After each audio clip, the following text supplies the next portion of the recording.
3 times together.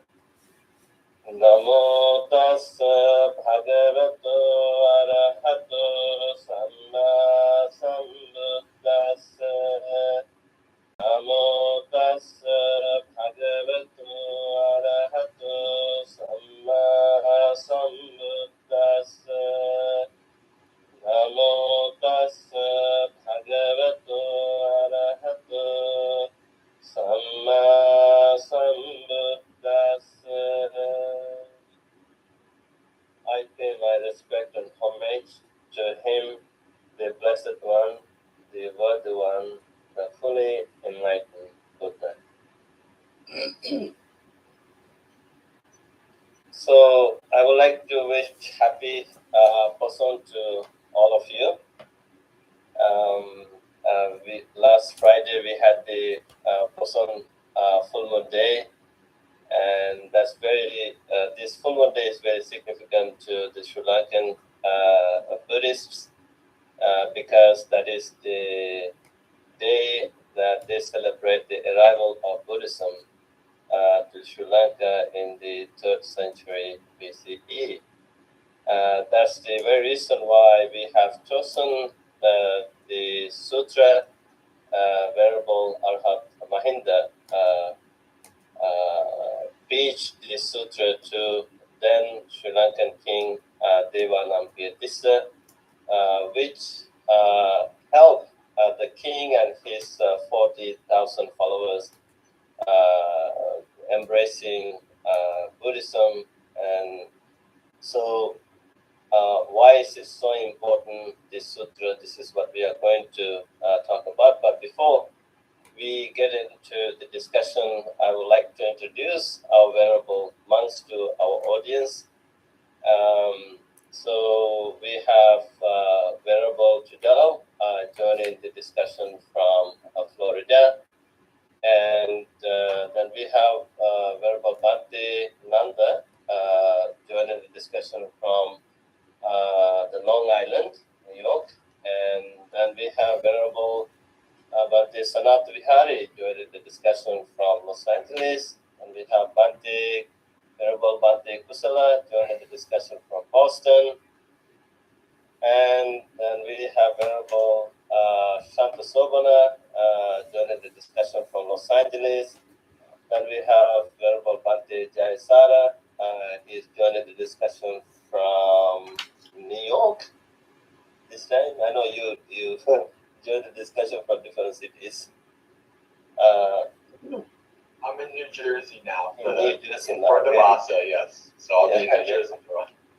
And we have Bhikkhuni Shaika Dhammadina. If you like, you could have your video on so that people can see. The very reason I asked you to join the Sutra discussion, Venerable Dhammadina, because I want to introduce you to our audience.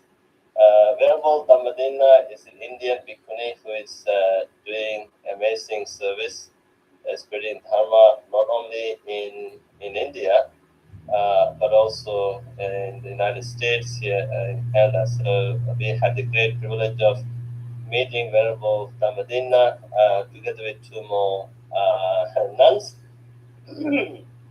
Cambodian and the Vietnamese nun and the Indian nun, and yeah, so very happy to see you, and very happy to see your Dhamma activities.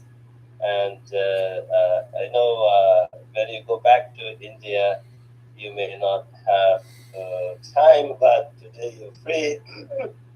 I just wanted you to join the discussion and introduce you to our audience. So because we need monks and nuns to spread Dharma. So I would like to give a warm welcome to all the venerable monks and to Bhikkhuni Dhammadina and to our some lay friends are here on Zoom. And also I would like to give a warm welcome to our friends who are watching this program on Facebook and YouTube Live. And I have a kind request If you like, please feel free to share this program on your social media timelines for the greater spiritual benefit of your friends and colleagues, or family members. In that way, you could practice the Dhamma Dana, the gift of Dhamma excels all other gifts. So today is our 80th the biweekly Sutra discussion, and 2 weeks ago we could not have this discussion because I had to do the Euro teaching tour for almost 18 days. So I'm very happy to be back at our center in Toronto. So today we are having this discussion. So we have chosen today's sutra as the Majjhima Nikaya Sutra number 27, CULA-HATTHIPADOPAMA Sutta. As I mentioned at the beginning, uh, this is the sutta preached by Venerable Mahinda to the Sri Lankan king in the 3rd century BCE, Devana Pisa, and he was very impressed, and he himself declared to be a follower of the Buddha, and along with him, all his subject citizens also embraced the Buddha Dhamma. And so this sutra is kind of long and lots to discuss, and I would like to invite Bhante Kusala from Boston to give us a summary of this sutra, and based on that, then later on we can get into this friendly discussion. Bhante Kusala. Thank you, Bhante. My respect to all the venerable monks and nuns who are here and who will be listening to this later today. Yes, as you said, this is a very long discussion that is presented to us from the Middle Length Discourses of the Buddha. I will try to summarize it, and I also request the venerable monks to maybe capture some of it and expand later in our discussion today. So this is called the shorter elephant footprint simile, CULA-HATTHIPADOPAMA Sutta. This is Majjhima Nikaya 27. And I think although it is named as the shorter elephant footprint simile, you could also name it as the best reasons for praising the Buddha, or complete gradual training manual, because it has complete training and it involves faith, and that may be why it is placed in Majjhima Nikaya in the first couple of suttas, like in the 20s here, and that is exactly why maybe Arahant Mahinda chose this sutra to be the one that introduced Buddhism to Sri Lanka. So that is about the background. So I would like to begin with this part. So Janusoni happened to be the chaplain of King Pasenadi Kosala. He was driving out of Savatthi in the middle of the day in a totally white roofed chariot, and he saw Pilotika. Pilotika is the wanderer, the name of a wanderer. He belonged to the Vachaya clan. So he will be named, addressed Vachayana later. That is the way, in the Indian culture that people were all addressed at the time. And Janusoni, the chaplain, saw Pilotika, the wanderer, coming from afar, and on seeing him, said to him, "Now, where have you been?" And he said, and this was in the middle of the day, Diva Divasa. So apparently he went where he went in the morning. And then he reveals where he actually went. "Sir, I have come here from the presence of the Gautama, the recluse, Samano Kalu Gautama." So recluse Gautama. And then this sparked a conversation between them. And Janusoni asks, "What do you think of is lucidity of wisdom. Panya Gaya Tiya, lucidity of wisdom. And so lucidity means clarity of expression, intelligibility. Vayati actually means distinction, cleverness, accomplishment of wisdom here.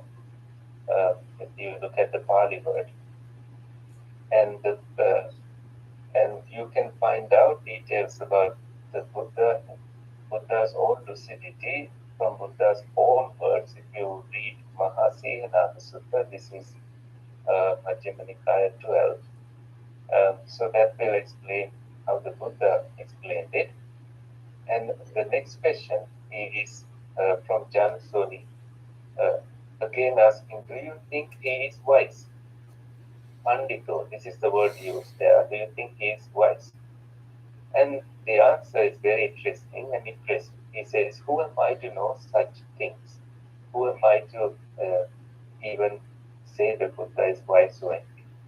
One would surely have to be his equal to know whether he is wise or not.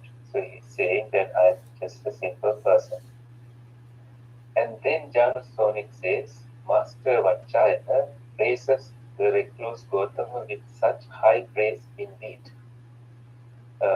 And the praise is that who am I? And then he says, I am no one. This is again in response. And then the next question is, for what reasons are you so devoted to the recluse Gautama? And then he says, I am evam abhipasanam. I have so much, great firm faith in the Buddha. And he gives a simile. He uses the simile in this way. Suppose that a skilled bull elephant tracker, bull elephant is naga, that is the Pali word here. I would name the sutta as Naga Padopama Sutta because there is a slight distinction here. The elephant is usually called Hatti, and the she elephant is called Hattini. So, but here we see that the word elephant is the common translation for the sutta, but it's not important here.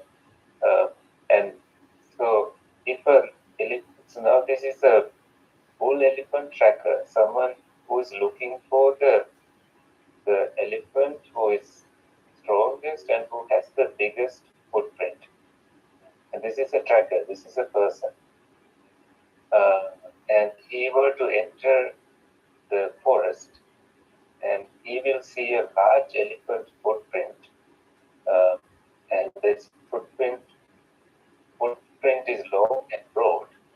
He would come to the conclusion that this must be a big bull elephant. That is his conclusion. In the same way, because I saw footprints of the ascetic Gautama, I came to the conclusion that the blessed one is fully awake at Buddha. The teaching is well explained, the Sangha is practicing well. And he says all things. So now you can imagine things. So now you can imagine a big elephant. This is the Buddha, that's the way he saw. And this is how he described each footprint.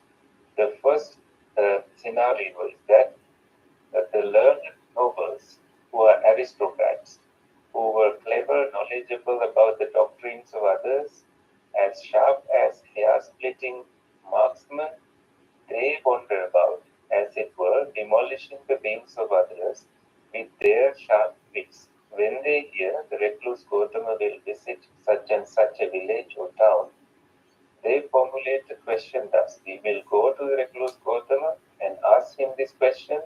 If he asked like this, he will answer like this, and we will refute his doctrine in this way. And if he is asked like that, he will answer this way, and we will refute his doctrine in that way.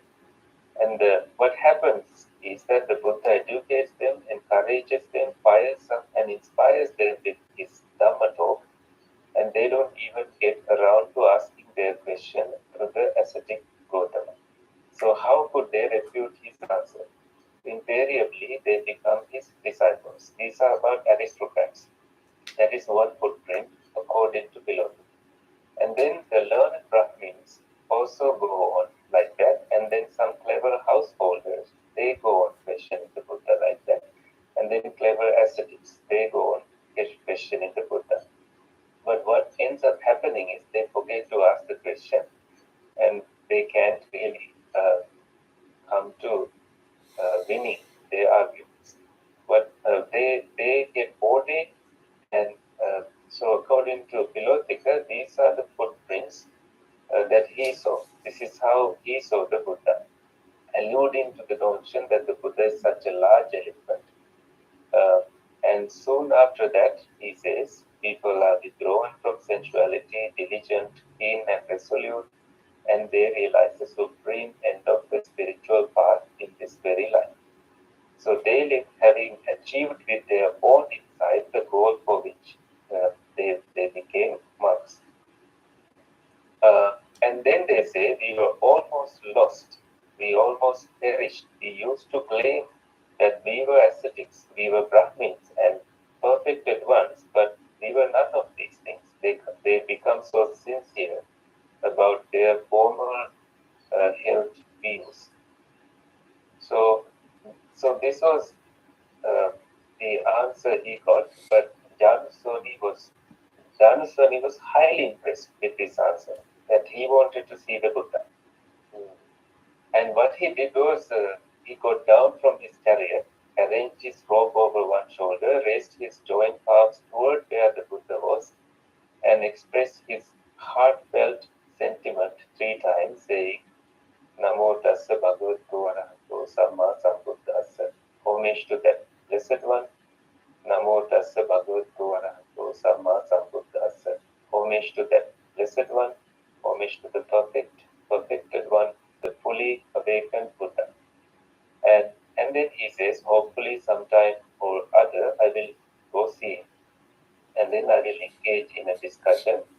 And so he ends up going to see the Buddha. He pays homage to the Buddha. And he reveals this entire conversation. And he's in one way praising the Buddha.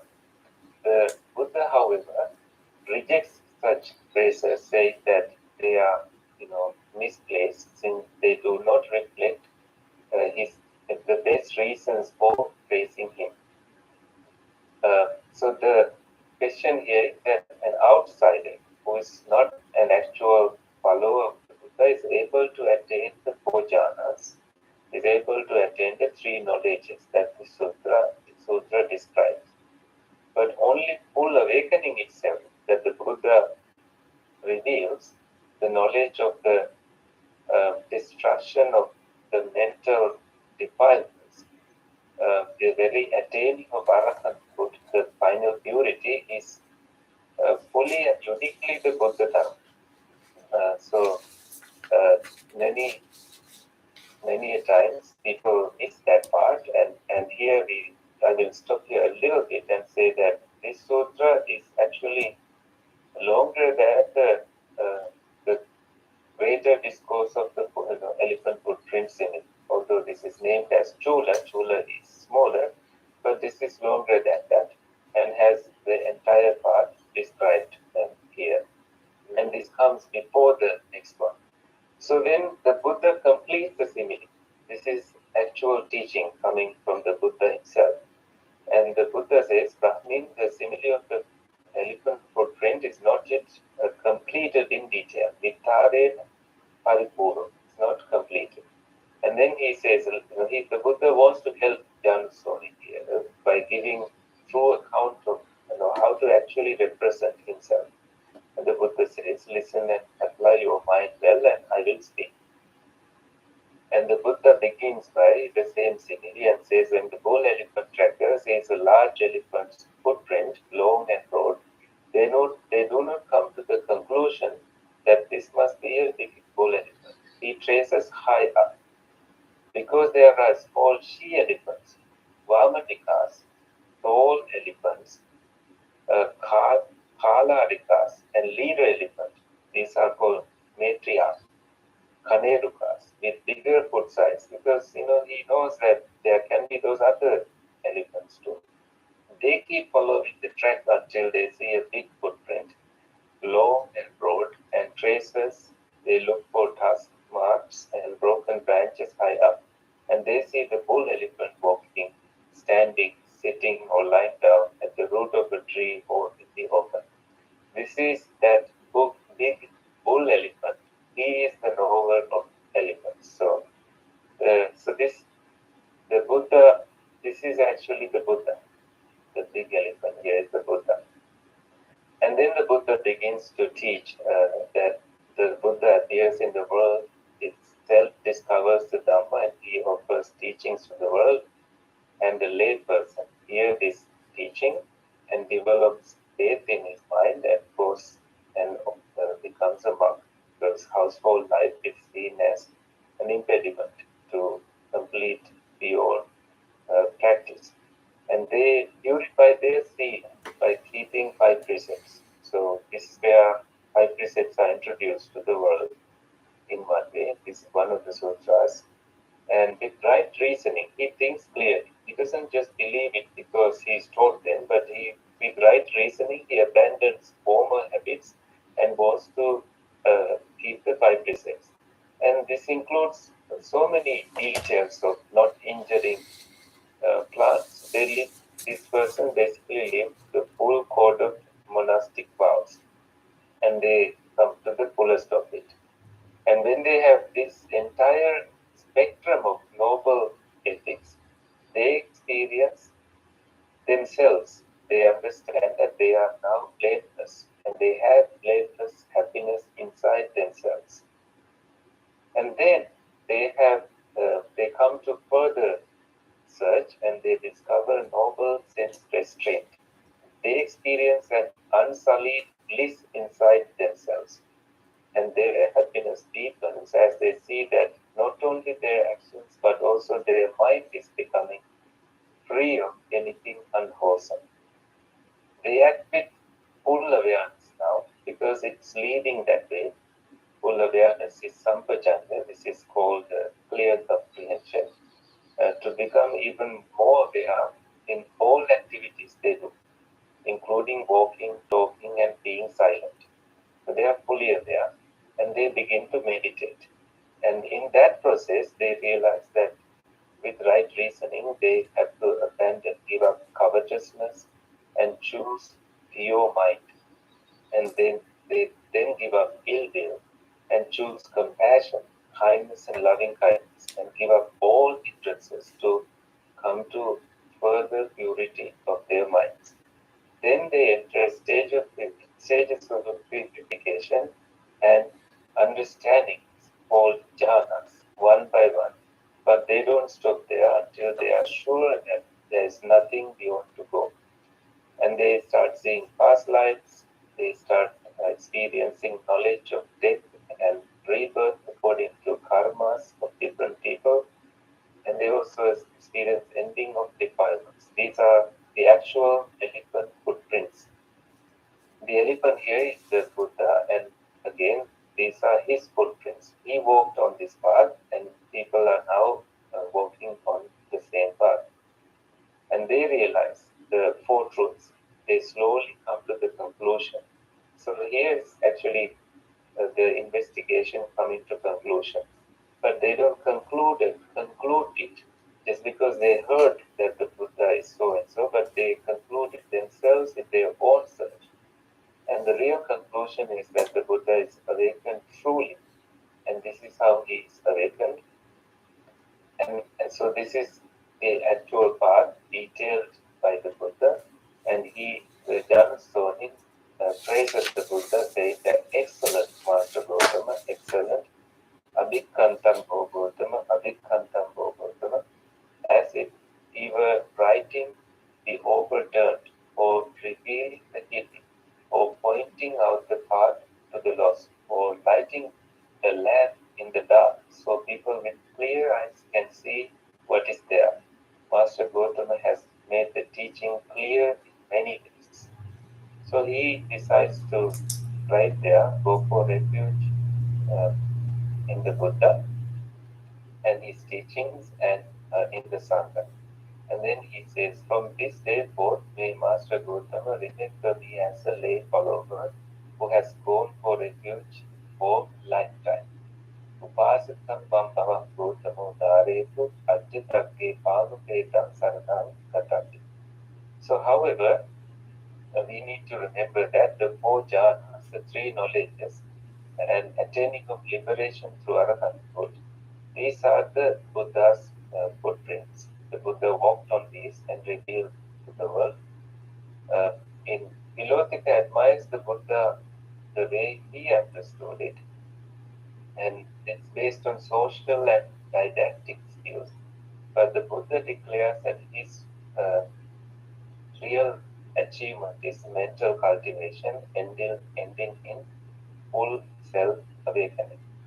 So in Mahahathipadopama Sutta, it is Venerable Sariputta instructing monks about how to deal with uh, disturbing speech and how to live in harmony with other monks and how to see the four elements and the full detailed account of instructions and teachings, also a teaching manual, because Venerable Sariputta had a huge follow of students learning from him.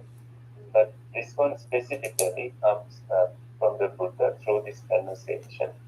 And that's all I will say. And I took so much time, and I believe that we will stop at some footprints and shine this sutta brighter today. Thank you. Thank you, Bhakti Kusala. Actually, as you said, it is a long sutra.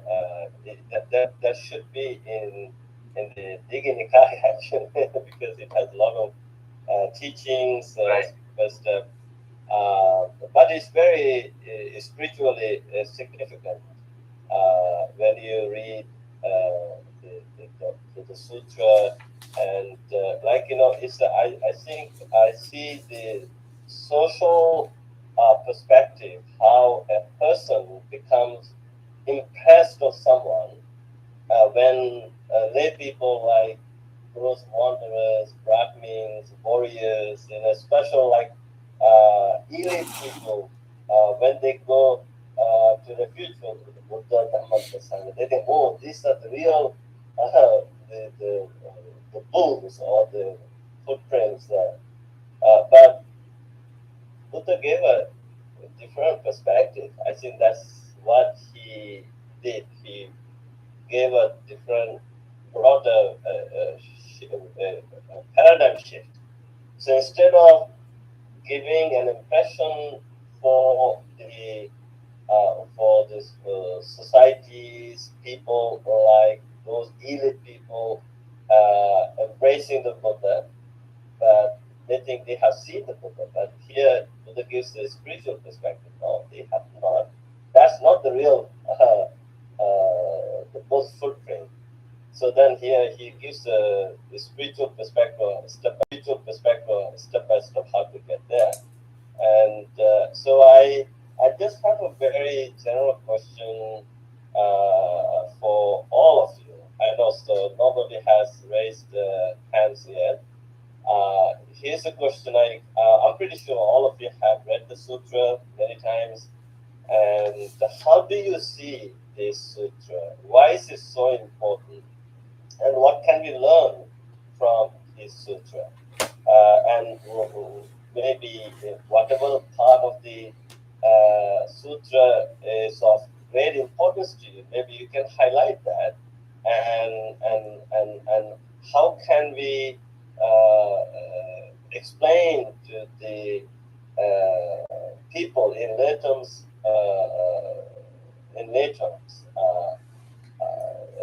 about the significance of this sutra. So, if you have any, okay, let me go to Venerable Jayasara, Bhante Jayasara. I'm pretty sure you have read the sutra, and how do you see this one? Yes, Bhante. Actually, I'm going to have to disappoint. I know I usually can say a lot of things, but I don't really have much to say about this sutra today. When I read it, nothing, specific came up. But also, I had never heard of the importance of the sutta for the Sri Lankan tradition. This is brand new to me. So I think it might be better for the other monastics to speak on the sutta than myself. I could just listen. Okay, very good.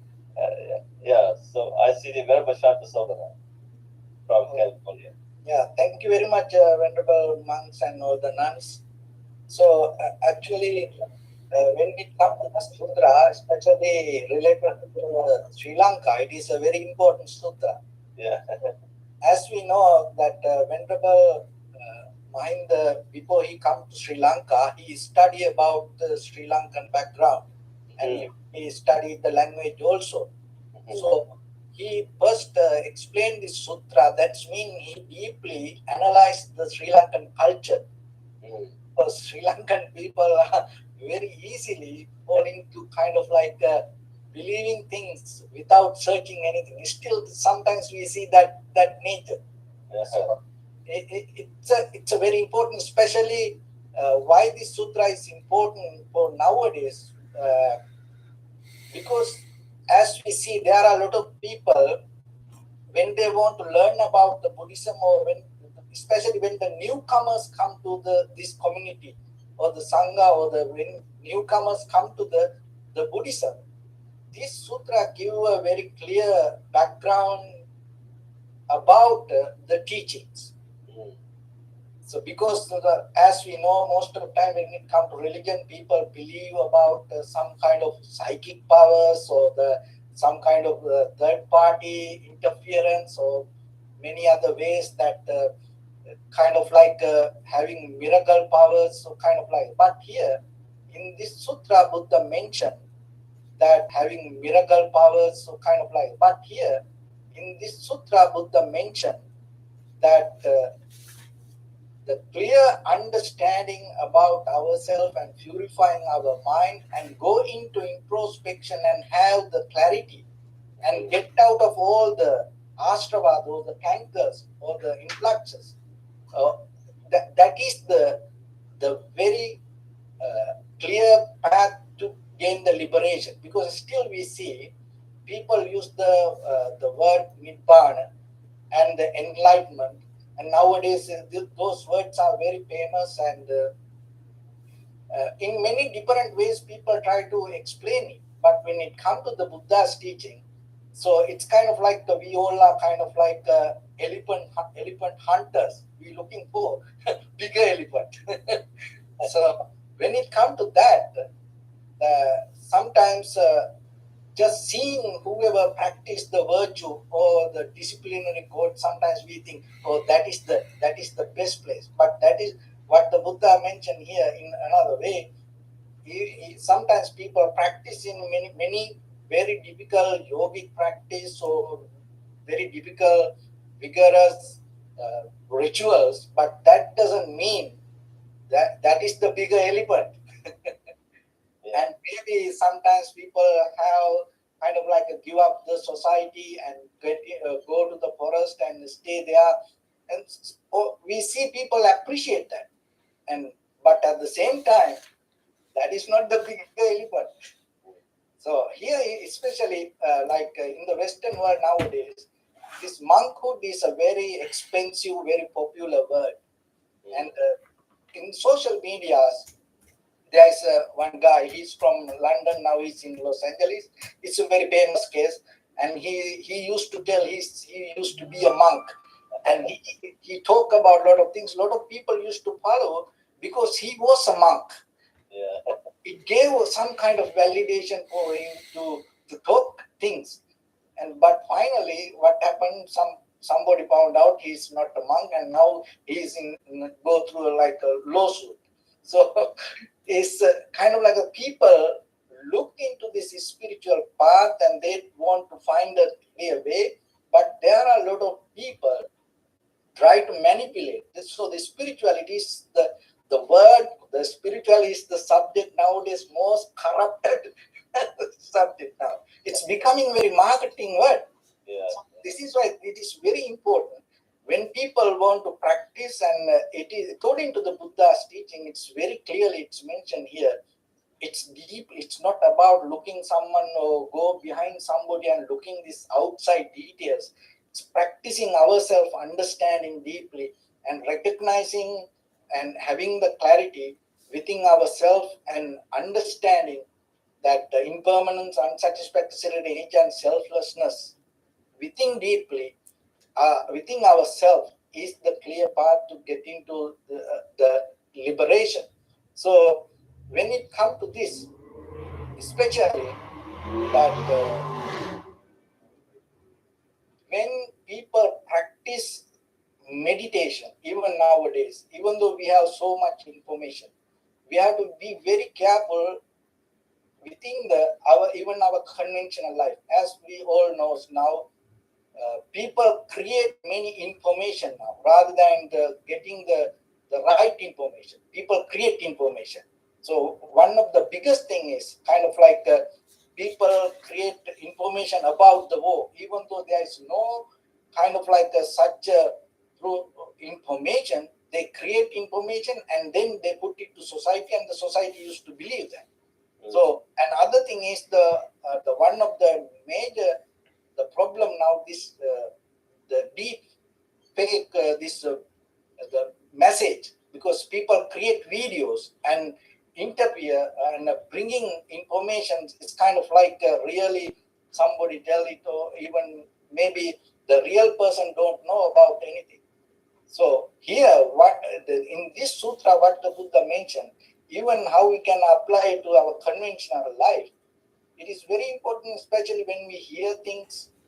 And even though sometimes it makes sense, but still we have to understand it's when we go through deeper introspection and clarity within ourselves, sometimes that information, just information, that not going to become the truth end of the day.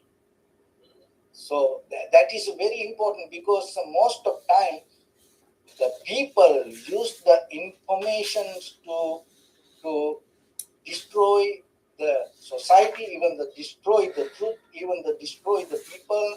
And sometimes people, there are certain people, they don't have the ability to go beyond that. They get stuck with the information, and they can't go beyond the information. But here, what the Buddha mentioned, that especially when it comes to meditation and especially when it comes to spiritual part, it doesn't matter whatever the information. It is our own practice. How we put ourselves to practice is the very important key point. The most of time people are lazy to practice, but they go with the information. But maybe for other things it may work, but when it comes to the Buddha's teaching, it's not going to work. End of the day, how much we practice, it brings the clarity to ourselves. So that is a very important key point here. And at the same time, that giving a chance to other people, even though they that see that when it comes to Janusoni, he had some information about the Buddha, and so using that information, Buddha divert him to more deeper understanding. So that is something, when somebody comes with some kind of information, rather than resisting, using that information, take that person to more deeper understanding, is a kind of like giving a chance to everybody. So when it comes to that society, that whoever came to Buddha, end of the day, they somehow understood and they finally understood what is the Dhamma. But the problem is within us sometimes. Even though sutras there, even though Dhamma is still there itself, sometimes we still try to manipulate the Dhamma and convert it to the way we think. So see that, end of the day, Janusoni say, oh, sadhu, sadhu, sadhu, I understood this. But ourselves, sometimes still we don't have that clarity within us.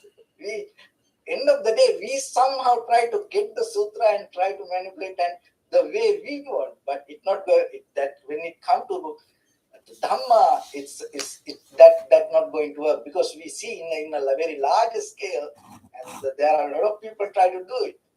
But end of the day, it's going to be how we practice and how we understand it in ourselves. Especially, this is very important. Whoever come to practice Buddhism, and there are a lot of people like to know about Buddhism, they want to practice Buddhism. I think this sutra give a very clear guideline where it take and how we take. It's only our practicing ourselves and clarifying and bringing the clarity to our own life is the path to get into the truth. Yeah. That's what I want to mention. Venerable Shanta Sobana, you have actually presented a very beautiful perspective, the importance of this sutra, how people have the tendency to follow some people or even to become impressed when they see a celebrity, let's say a Hollywood person or Bollywood person or actor, actress, or a famous soccer player or tennis player or basketball champion or whatever. So when, or even a political figure, powerful political figure, when they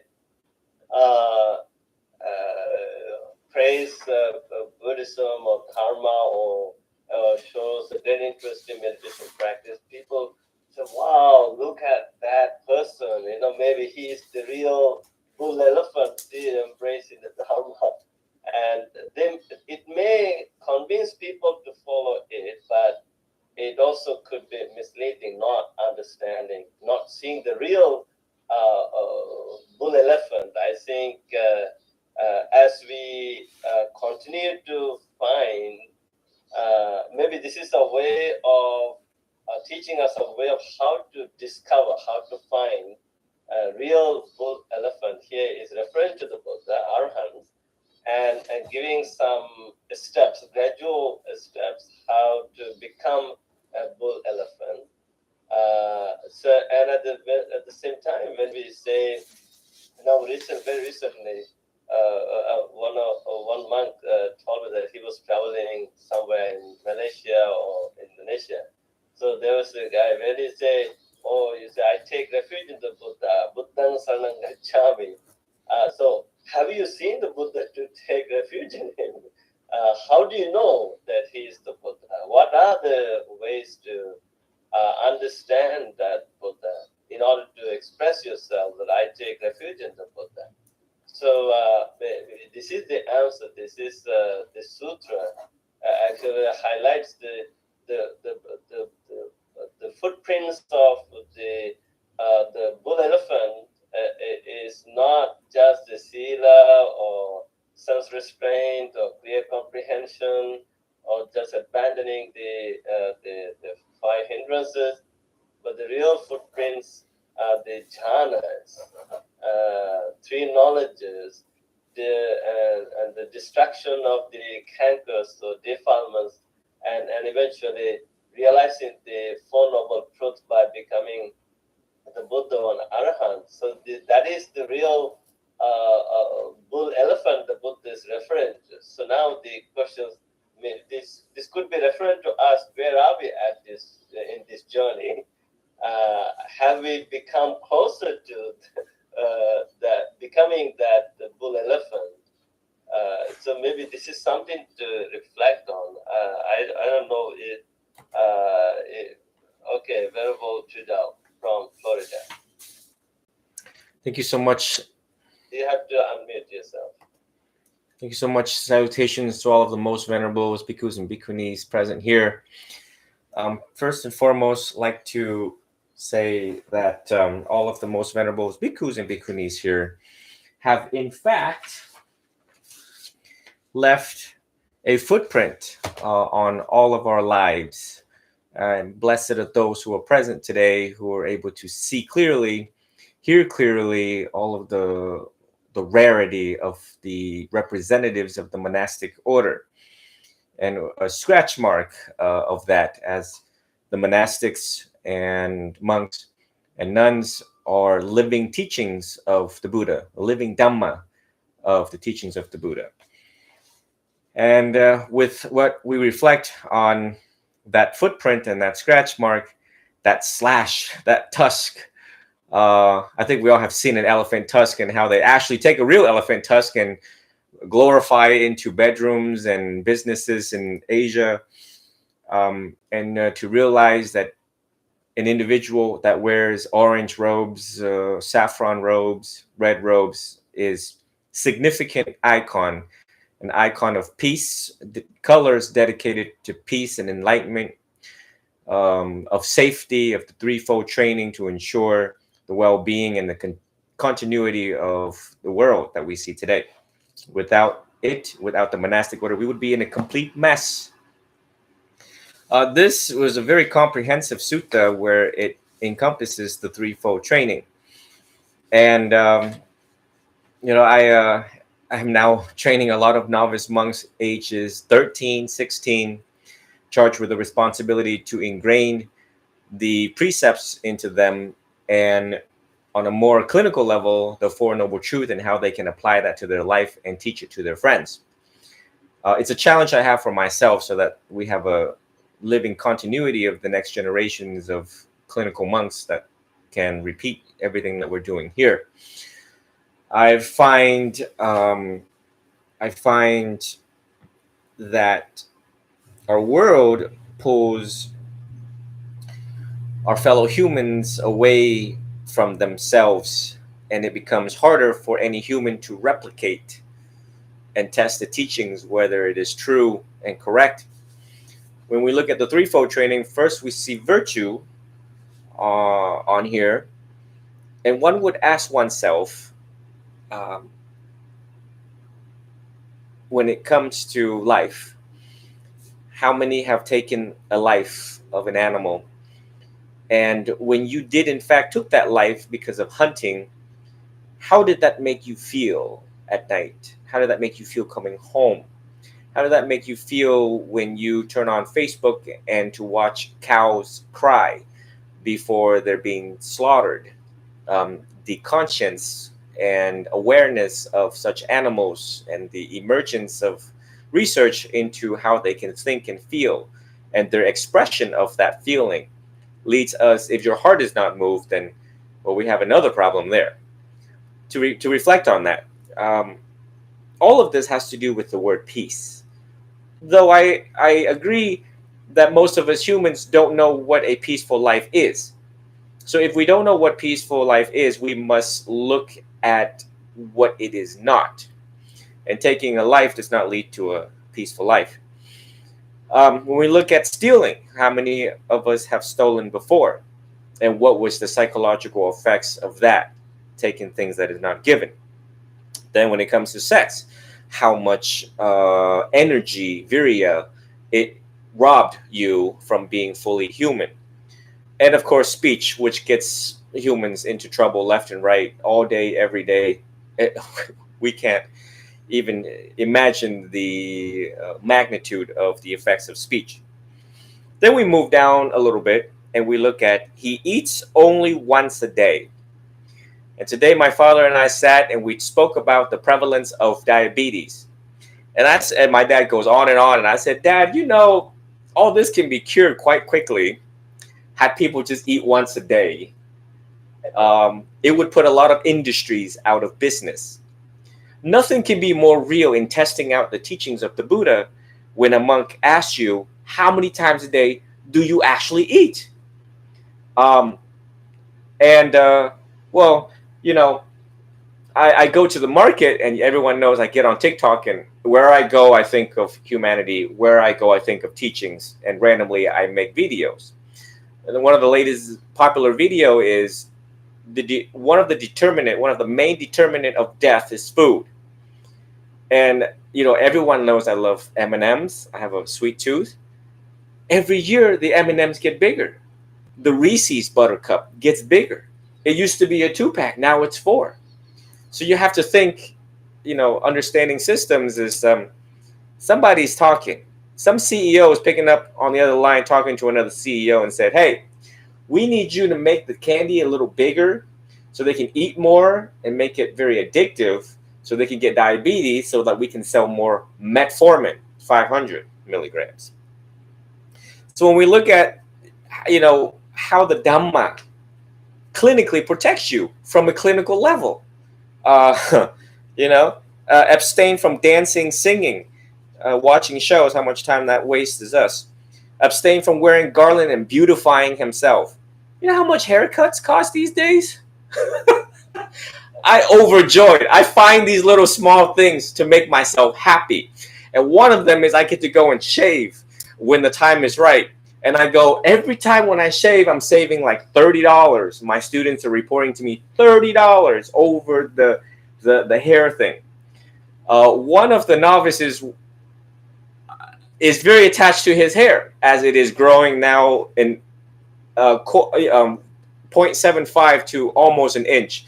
But in the pictures, it looks horrendous. The picture that I sent to Venerable Sarnapala, it looks like 2 inches. But please assure that I'm following the rules. And I realize that the time for this novice to go is probably very soon, because he's so attached to his hair. You just got to laugh at some of these rules that saves us a lot of money if we took it seriously. But we're so attached to ourselves. All of this has to do with detachment, and how difficult that is to grasp. And so moving on to the hindrances: mindfulness, alert, sense restraint, the jhanas. If any one of us was to test our students or fellow listeners, have you brushed even close to the jhanas and the first jhanas by mindfulness of the breath? Ooh, I'm not sure who can pass that preliminary test. When it comes to page 7, if you print it out on page 7, this is the one where hopefully everyone start grabbing a monk quickly and sitting next to them if you're in the West. Also, by the way, I regret not coming to Los Angeles to see Venerable Santo Sobana and Venerable Sanata Vihari while I was in Arizona. So I'm making my way back over there soon, because I wanted to sit with you guys and just absorb your wisdom, as I did with Venerable Sarnapala. Now, page 7, I saw clearly here, when the Buddha had insight about these beings who are endowed with bad conduct of body, speech, and mind, reviled the noble ones, held wrong views, undertook actions under the influence of wrong views. Okay, that's really important. And with a qualified, authentic, and experienced teacher, full of life, who have lived through the longevity of this life cycle, you are able to pick up certain things that the venerable ones will say to you and point to you who are the wise and who are the fools. And I think that's also one that keeps all of us from being at peace, is the association, constant, perpetual association with fools. And even though some of these things are indeed difficult to discern, one must choose a teacher, a bhikkhu or bhikkhuni, to guide you onto the path. And lastly, fermentation, mental fermentation. Fermentation is defined as growing, the art of growing. And so hopefully everyone don't grow more in stress, living a kinder and wiser life, reflecting on the beauty of the vocabulary and its direct clinical understanding and applications to one's life. And lastly, I think that all of us have a duty and responsibility to leave a footprint on this earth, on this planet. You all have a privilege to know and a duty to act for our young ones, and how scary it is to look at how far our children are away from us and how they don't listen to us as parents, as brothers and sisters and siblings, how far they are from the spiritual path, from the holy life. This sutta today talks about the holy life, and we can inspire other people by and through our own change. And I believe that everyone can be a mark, a scratch. And if you can't leave that deep of a footprint, it's okay. Be a scratch. because that leaves some form of inspiration for others, and we can use more of that to reflect on a wise human or human that came and gave more and took less. Some of the many things that you can do practicing dana, practicing bhavana, and adopting the threefold training. Thank you, as I like to conclude my talk and yield the floor to the other monks and nuns. Thank you, Venerable Fidao. Actually brought up a lot of interesting points, like the significance of the practice of sila, and how even it could help us. Even just now, I got an idea. Maybe for our next biweekly sutta discussion, we could have a very interesting, friendly discussion on the health and wellness through sila.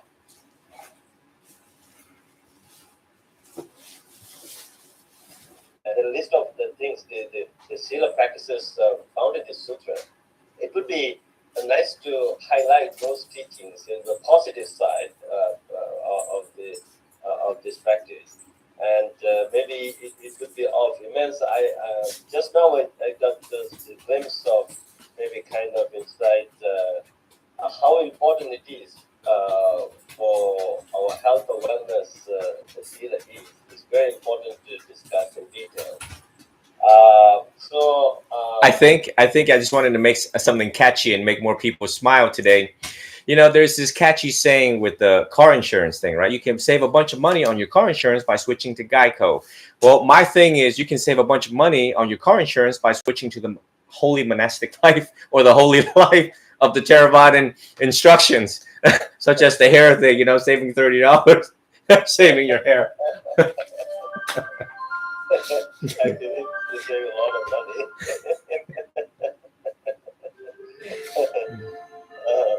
Okay, so I'm wondering whether Venerable Sanata Vihari has anything to say. I think you have the empty cloud. You should ask all the empty cloud monastics to join the discussion. Vandana Bhakti Vandana to all the venerables.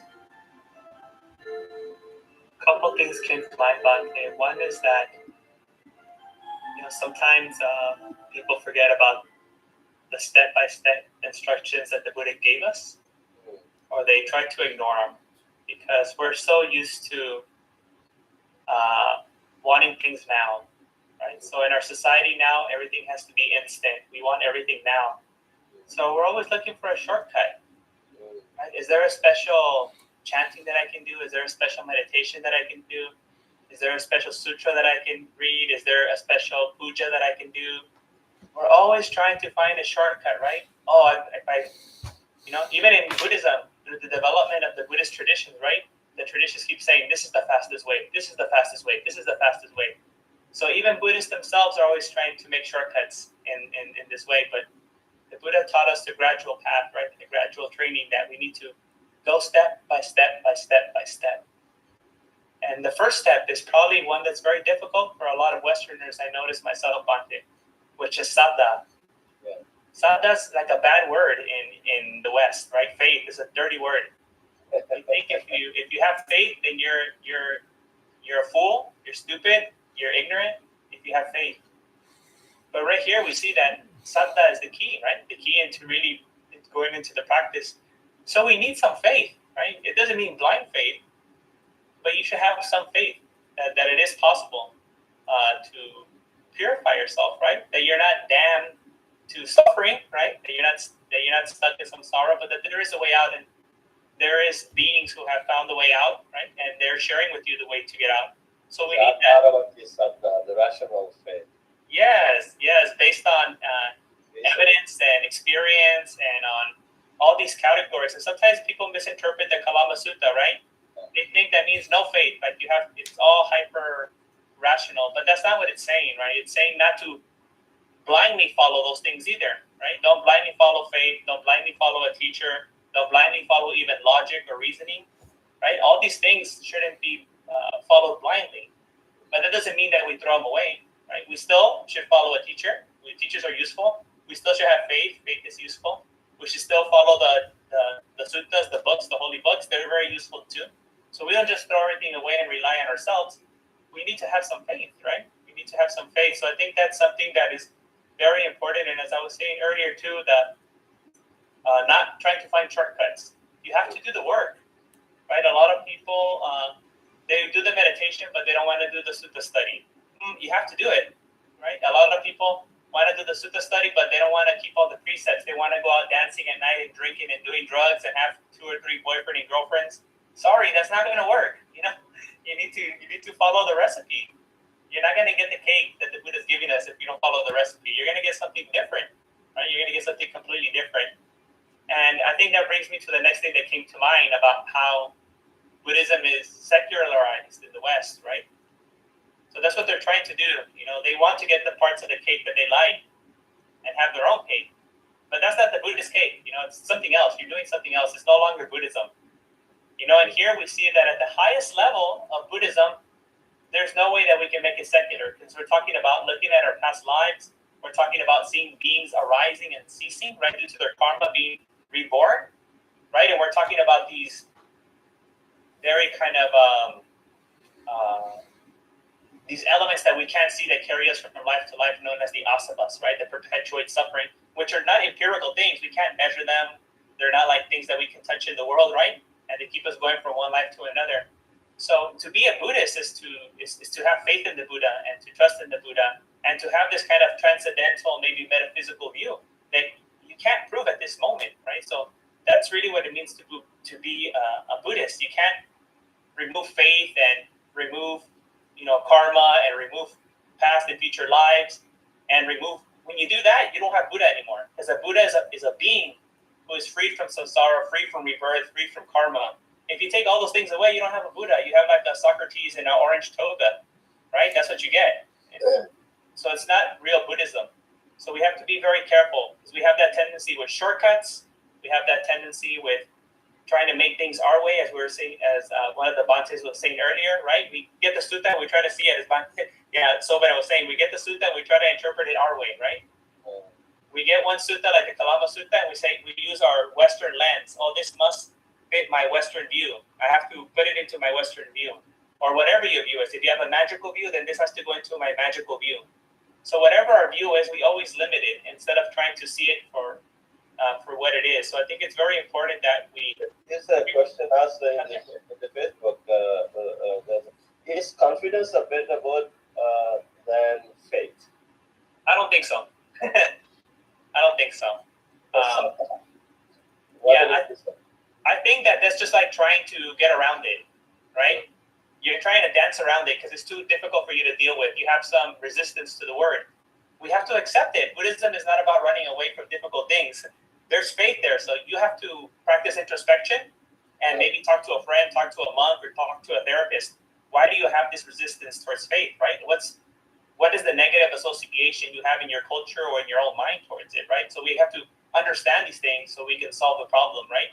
And then we'll find some reasons why we have problems with faith. And actually, we're not talking about blind faith. So yes, if by faith we mean blind faith, then we don't need that, right? Yeah. But we do need faith. It doesn't have to be blind. So these are kind of things that people and a lot of modern people and Western people have resistance to. But that just shows that our cultural conditioning, right? And we need to be able to work through our cultural conditioning to take the Buddha's words as they are, and not try to manipulate them to make us comfortable. And there's a lot of that happening. I don't know whether you may remember. I know you have great admiration for Venerable Bhante Punnaji, and he actually gave a lot of interpretations to some words, right? The word he used was saddha. He gave interpretation like sat means goodness, dha means to uphold. So yes. Saddha means upholding goodness. Yes.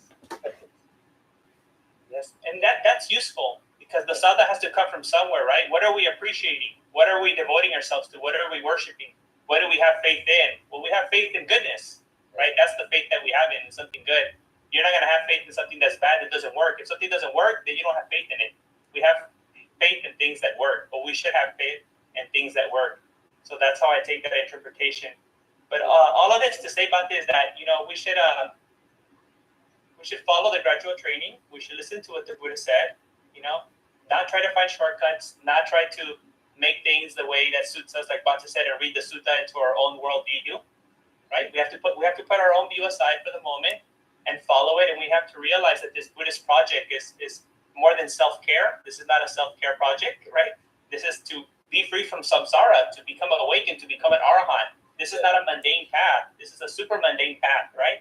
This is beyond everything that we know. And I think as long as we remember that, then all these suttas like this could be very useful. But if we get this map and put it on the wrong terrain, it's not going to match. It's not going to work out.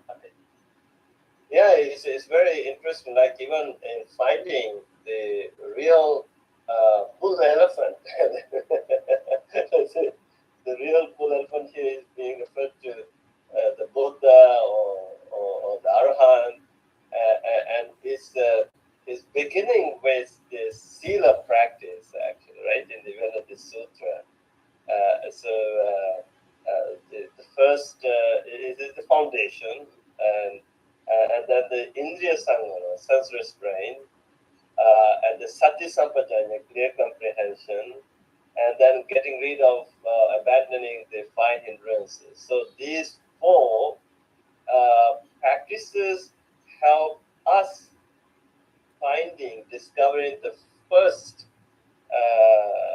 footprint of the real bull elephant, right? The jhana. So this is an interesting point to actually discuss in depth. So I see verbal Bhante Kusala from Boston raising hand. What's in your mind, Bhante Kusala?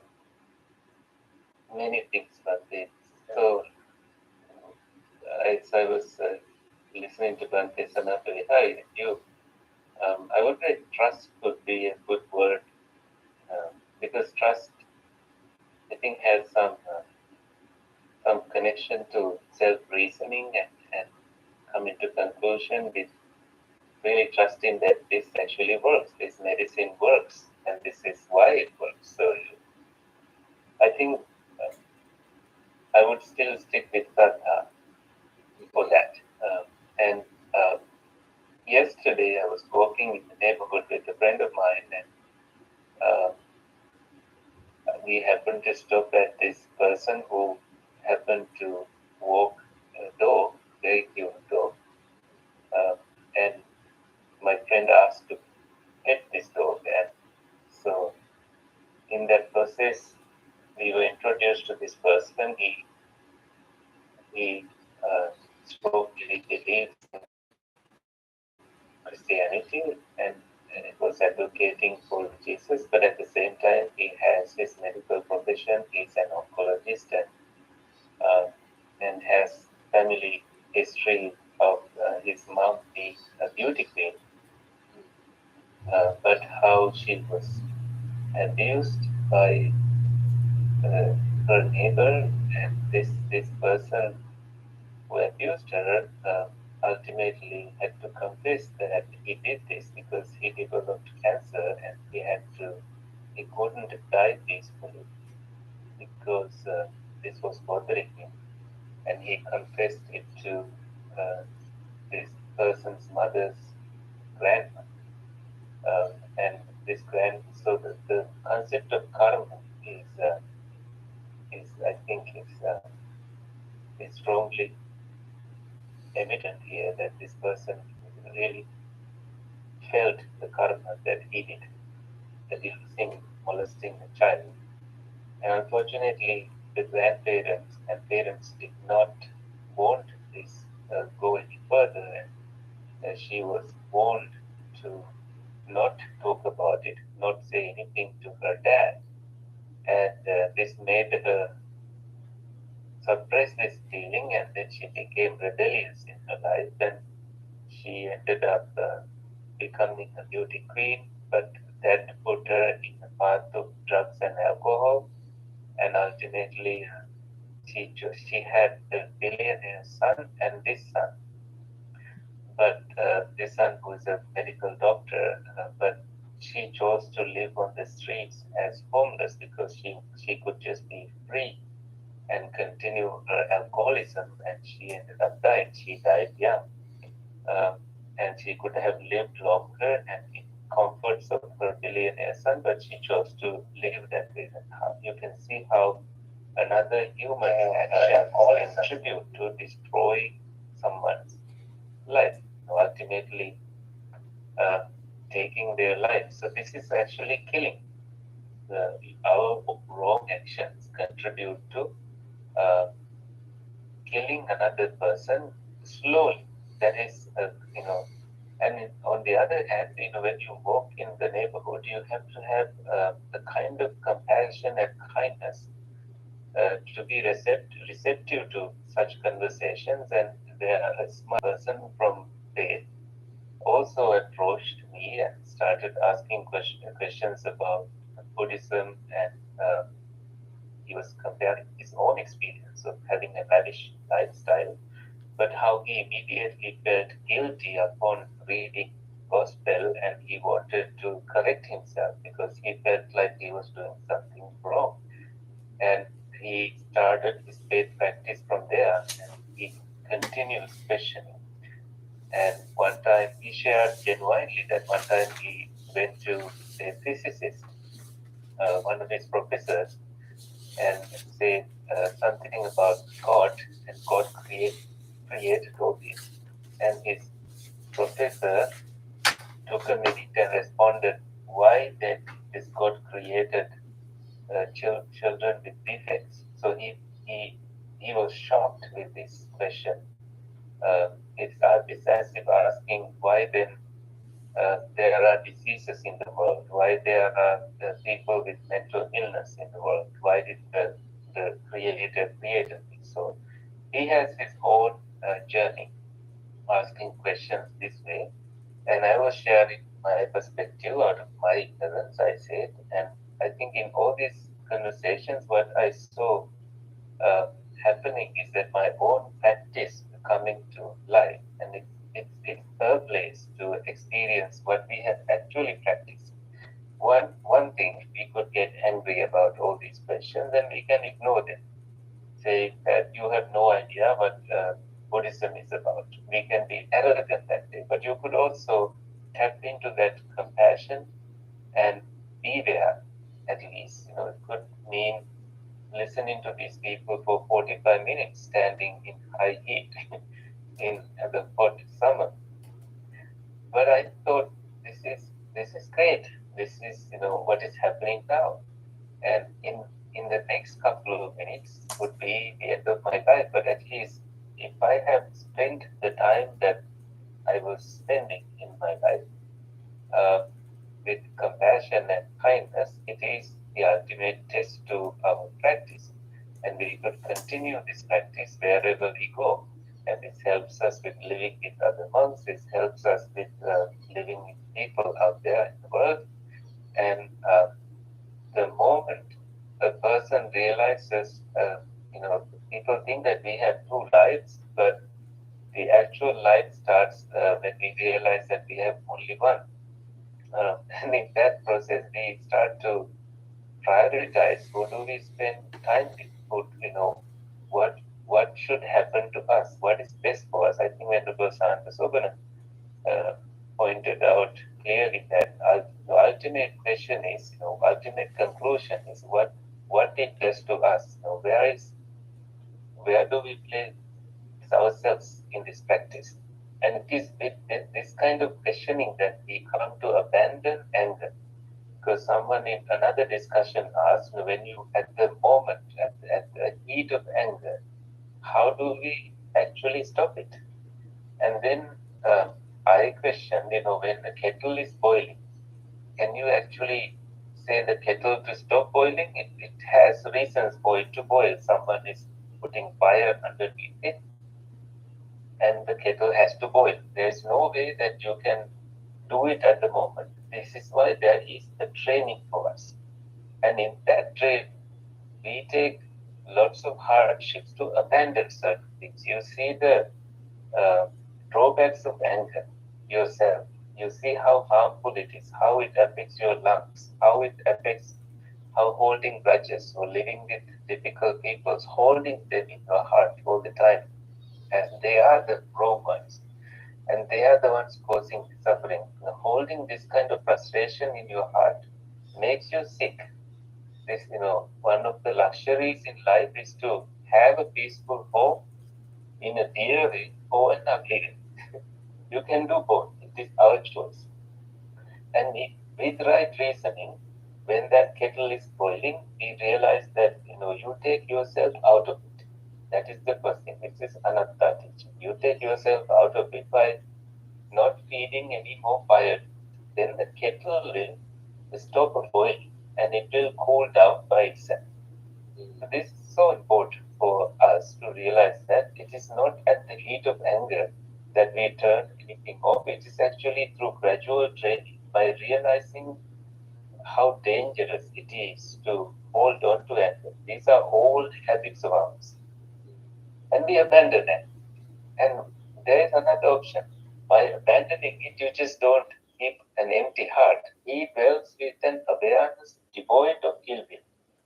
This is such a pure awareness. This is the instruction of this sutta. So important to all of us, monks and lay people, to kings and rulers, politicians and everyone.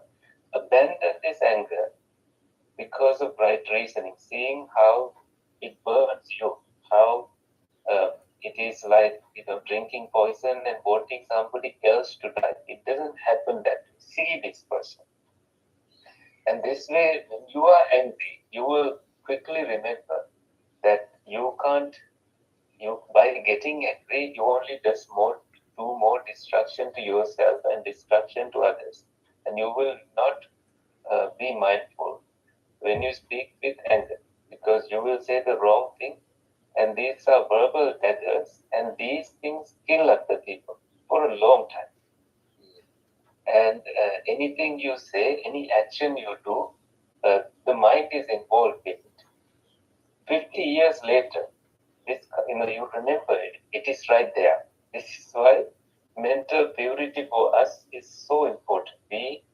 Whether it is your co-workers, husband, wives, among and children, it is so important to have a compassionate heart. When someone is causing you trouble, you have compassion in your heart. Never think that you don't have compassion in heart. Always think that you can choose compassion to see that this person is suffering. One time, this Western monk was going to go to England, and he was a student of Venerable Ajahn Chah. And then the student started thinking, will I get dana? Will I get a place to stay? And Ajahn Chah only asked one thing. Are you saying that England does not have kind people? That's all. That means you can go there and you will discover gems, people with gems like hearts. And the rest will unfold on its own. When we take the control of it, we start to see the wonders happening. This is Dhamma coming to life. And with that understanding, you abide sympathetic with the welfare of all living beings. Isn't this beautiful? To choose loving kindness, to choose compassion, because you see that there is no use of holding on to anger. So you give something else to your heart, something so beautiful, something so liberating, something that is to be cultivated with more reasoning, with taking time, seeing the benefits that it does to you. Otherwise, you are pouring from an empty cup and you are just talking words that are empty. This is why, no matter how much meditation you practice, you need to apply it into daily life and see how that practice is actually changing your life in good direction. And this is called, he cleanses his mind of ill will and anger. How good this is for you. It benefits you first before it benefits anyone else. You can just laugh at things and forgive easily because you prioritize it. What I have is only this mind. And by purifying it, I enjoy greater goodness. I enjoy a life that most people don't have. And I enjoy this kind of life because I see the drawbacks of anger.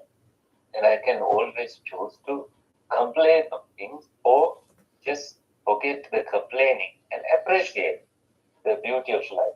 Appreciate good health, appreciate the fact that the sun is shining, there's oxygen out there, birds are singing, and bus drivers are driving their buses, and garbage collectors are picking up garbage. Look how many good things are happening out there. Things to celebrate, things to appreciate, that you wake up every day, you have a roof over you, and you have food to survive, and there's no need to worry about empty things out there. I think there's endless things to share like that. I will stop there. Thank you, Bante, for the opportunity. No, thank you, Bante Kusala. Actually, so I have a suggestion and proposal or a project for you.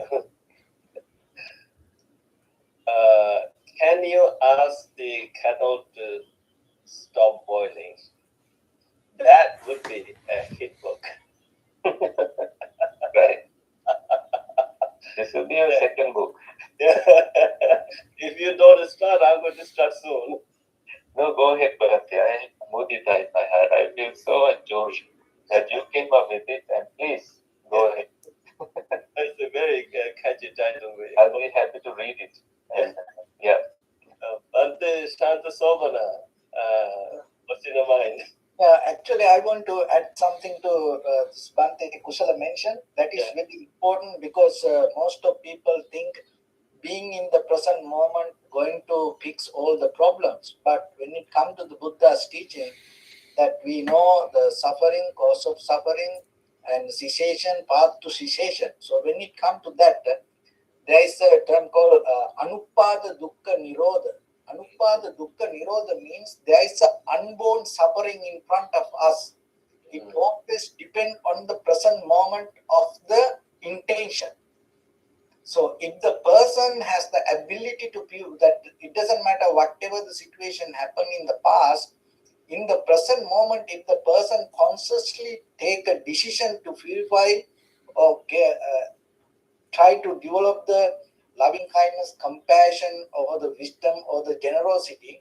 So according to that, what will happen in the future, whatever the suffering waiting for us going to change. So it is more different than just being in the present, because just being in the present not going to fix any situation. Even the snipers or the killer, the serious killers, they are more being in the moment better than us sometimes. That's why they become successful. Yeah. But here, that whatever arises in us, we have to have the ability to purify, because when it comes to the Dhamma, the mind is like the water. There's no need to add anything. Only thing is we have to take out all the unnecessary things from it. As example, if somebody want to buy a filter, if the filter adds something to the water, it's not going to purify the water. So what the filter does, it take out all the unnecessary things from the water. So the gold itself no need any shine.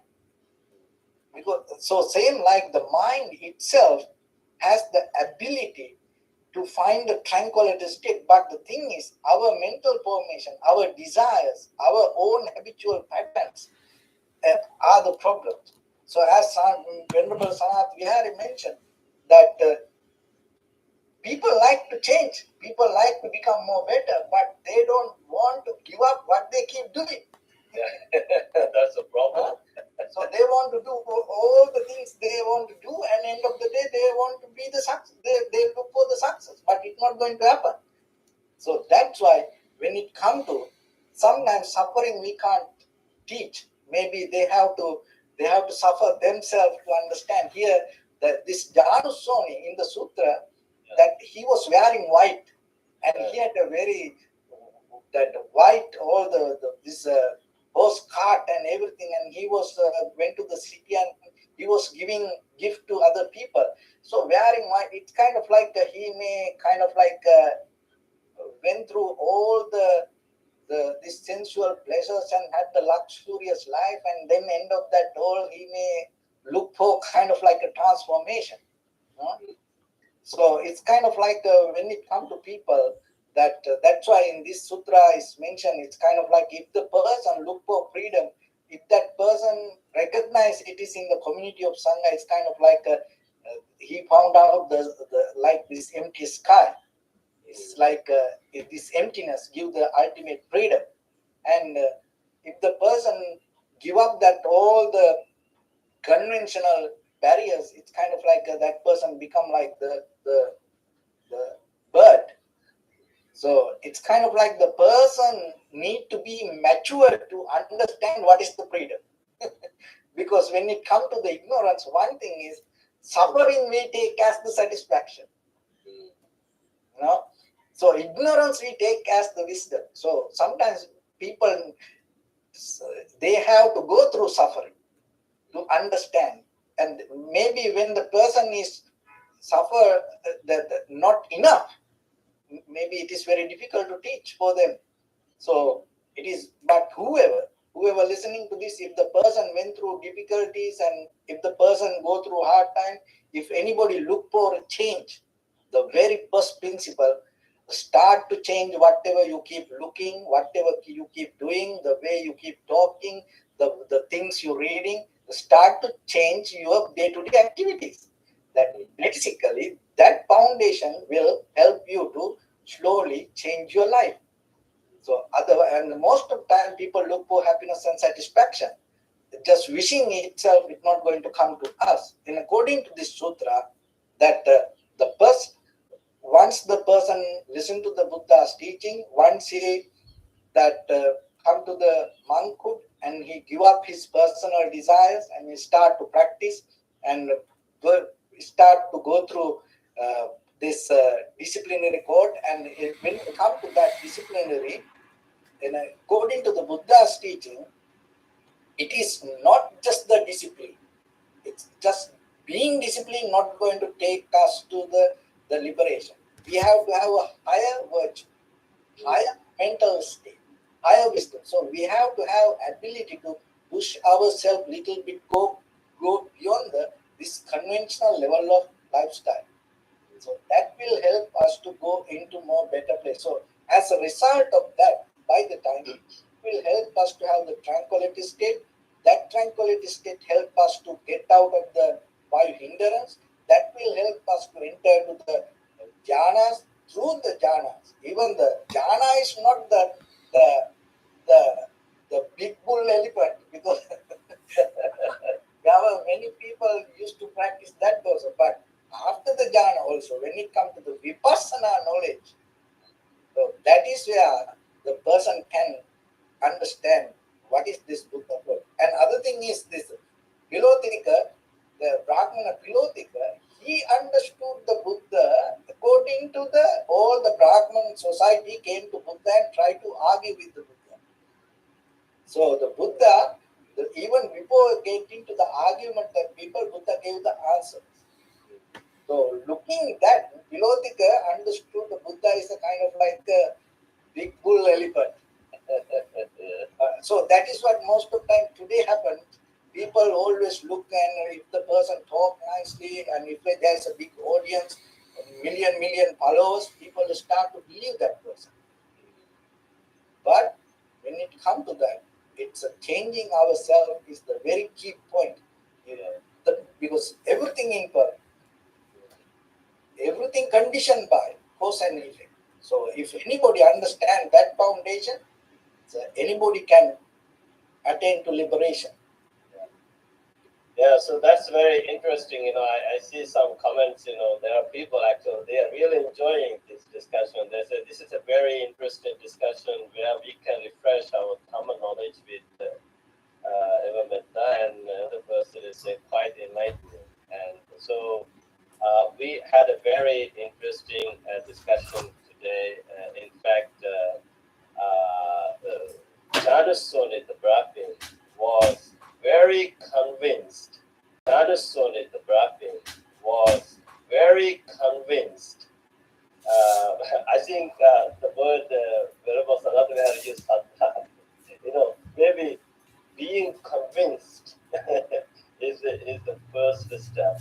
And then because he was convinced, then he started searching. Okay, I really want to meet this real bull elephant, and that Buddha gave a different explanation how to find the real bull elephant, and he saw the real bull elephant, and that's why he declared himself Buddha. From today, please accept me as your disciple. So this is a very interesting discussion we had. I'm very grateful to all of you. And so now I would like to invite our Venerable Bhante Nanda from Long Island in New York to recite the Ovada Fatima. Thank you, Bhante. Sabba papassa akaranam kusalassa upasampada Satitra pariyodapanang etang buddhana sasanang